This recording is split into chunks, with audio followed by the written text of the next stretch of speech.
It is because of that concentrated energy in Garvamandir, your prayers become reality.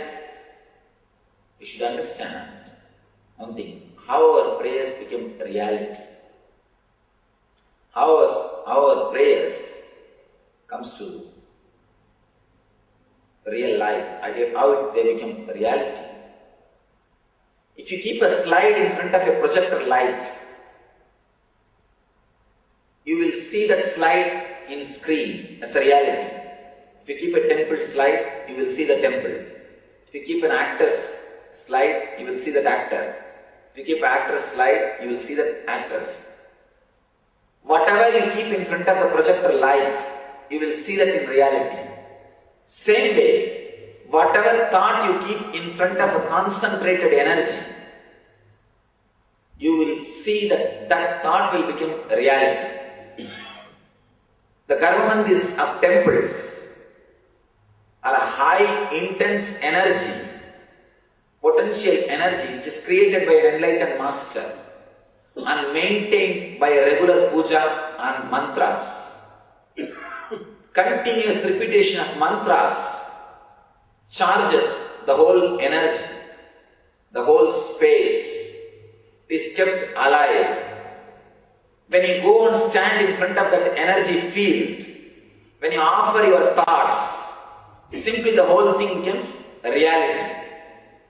For example, if you are continuously repeating a particular thought strongly again and again, you will see your body and mind, everything will be directed towards that thought.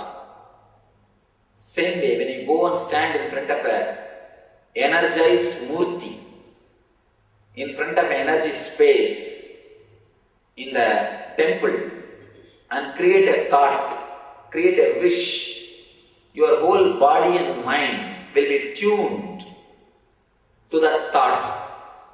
Naturally, it will become reality in your life. In the temples, two things will happen.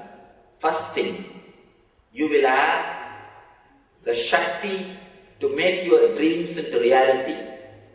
Next thing, you will have the Buddhi to realize what you think as reality itself is a dream.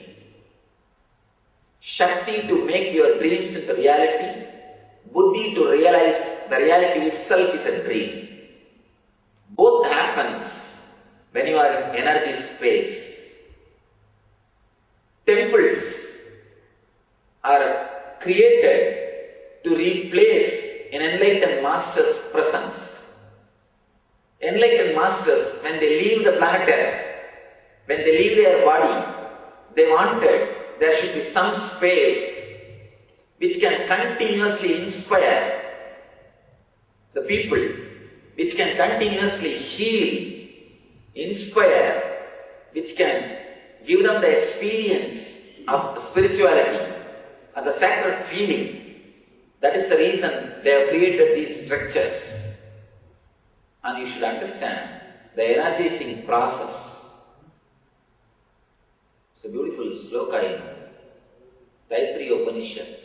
They say, from Akasha came the Vayu, from Vayu came the Agni, Agneir Apa Prithvi, Prithibhyor Annam. From Agni came the water, from water came the earth, from earth the other things continued. Same way, the energy is also brought. First thing, the energy exists beyond the ether, beyond the space as Atman, Atma Shakti. Through the visualization or through meditation, the energy is brought to the Akash Shakti, the space. From there, through verbalization, through mantras, it is brought to the air. Through the chanting of mantras, it is brought to the air. From there, through the fire rituals, through homas, it is brought to the fire. From there, it is brought to the kumbha, the water. From there, it is brought and installed in Bimba, the idol. That is the way the energy is brought and installed inside the statue or the idol. inside the murti, inside the vigraha. When the energy is installed inside the vigraha, you can't call that as a statue, it becomes a deity. There's a big difference between idol and deity. In Vaishnavism, we call it Archavatara. Different incarnations of God. God has taken a different incarnations. He took the incarnation of Rama, Krishna, Buddha, Parashurama, Kalki, so many incarnations. Same way, he takes the incarnation of Vigraha, Archavatara, to receive the worship and prayers of devotees. Once the energy is installed, once the prana pratishtha is done, once the energizing is done, it cannot be called anymore as idol. It is Archavatara. We call it as incarnation of God. The divine descended in the form of idol, Vigraha. They say in a beautiful way, the Brahmanda expresses itself in Pindanda through the idols. The cosmic energy radiates itself, makes itself available to us through these idols, through these vigrahas, through these statues.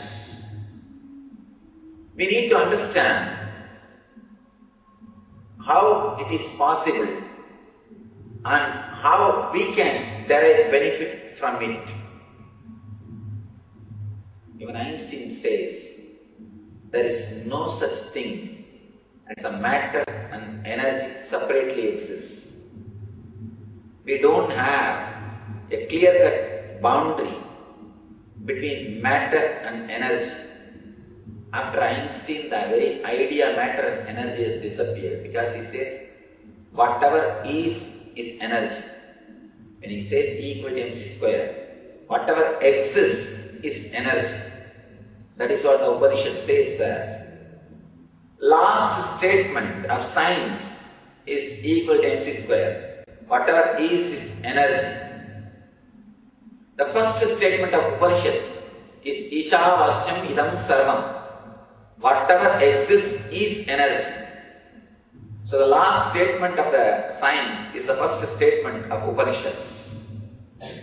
Whatever exists is energy. When whatever exists is energy, why not? We will be able to relate to that energy through these idols. Idols are the windows through which you can see the vast empty sky, through which you can see the whole sky. Sky is the Brahmanda. Idols are the windows through which you can see the Brahmanda. You can relate with the Brahmanda.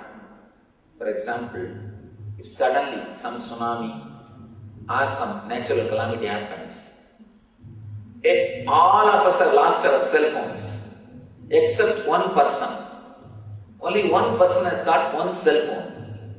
If he says that I can speak through this small thing to the other part of the world, will you believe? No, we won't. We will not believe if he claims I can speak to anybody who is in the other part of the world just with this small instrument. First thing, you will not be able to believe. He will become a great saint. We will start worshipping him, respecting him. That's the same thing happened in our Eastern culture also. Temples are cell phones. In those days, everyone was able to relate. Today, the tsunami of Western civilization has entered and destroyed the whole thing. Tsunami of the cultural invasion happened and destroyed the whole thing. Now only few are able to operate that cell phone. First thing, the younger generation, they are not ready to believe the cell phone works.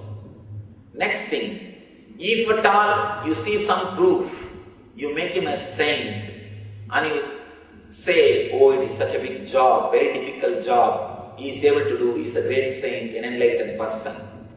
But I tell you, cell phone works and it is very easy. Not only it works, it is very easy. It is for common man. It is for common public. It is for all of us. Just because we lost few keys, we can't say this lock can never be opened. Just because we lost few techniques, we can't say our ancestors are fools for building these huge structures. They are not as we think.